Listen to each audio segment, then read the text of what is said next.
शिवरायांच्या बुद्धियुक्तीचा लागणा पार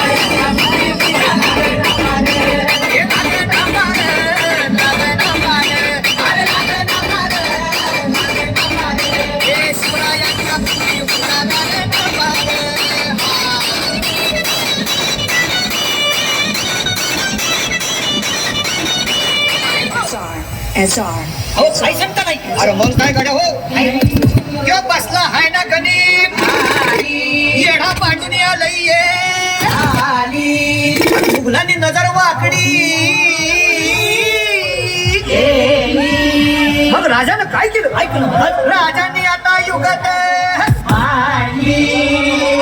अरे युगत मांडली युगत मांडली युगत मांडली युगत मांडली